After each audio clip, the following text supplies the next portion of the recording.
My name is Gregg Salkovitch, and I'm the Vice President of Recruitment of a recruiting firm. The way that I ended up in the field was that I was really passionate about helping people. And one of my friends gave me great advice, which was find out what you're most passionate about, and the money will come. So I actually took a huge pay reduction to get into the recruiting field.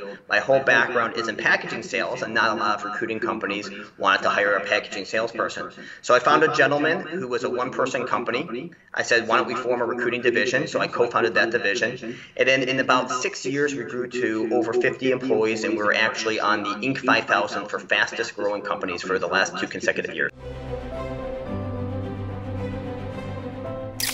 Well, I think that the process, I'm mostly self-taught. I did find a recruiter who I became friends with, and I did learn some things from him. I Googled a lot of things. So there's definitely different online training programs that you can do, but I really think that if you're a smart person who is dedicated to recruiting, that's able to look it up online, and that's really what you want to do, that you can learn from a lot of things online. I also think it's really great to have a mentor who's a recruiter. That definitely helped me. My friend Jung, he didn't teach me everything, but he definitely helped me a lot because I had somebody to ask questions to.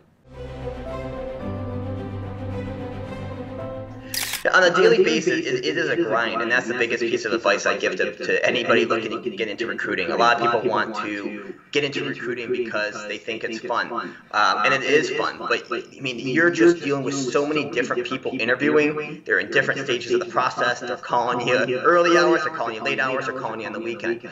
So a lot of that is just the organization of all my candidates interviewing, trying to help them, trying to negotiate for them. And I give this analogy a lot. It's almost like being a sports agent to 30-plus people or 30-plus athletes. You always have to be juggling them and always have to be answering their calls and helping them. So I think that one of the biggest things is to be organized. The best recruiters that I've hired have been really organized, and you have to stay that way. It doesn't matter how much of a people person you are or how good of a salesperson you are. If you're not organized and you can't keep track of where people are in the process, you're probably not going to be a good recruiter.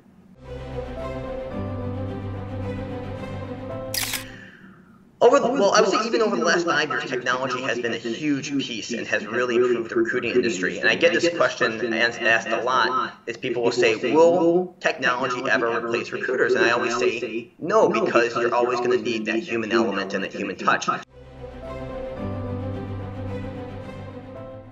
Well, I'll say this, after hiring probably 20 people, 20 recruiters over the years to work for me, they all say the same thing, which is, gosh, recruiting's hard. I wanted to get into this because I love helping people, but it's hard.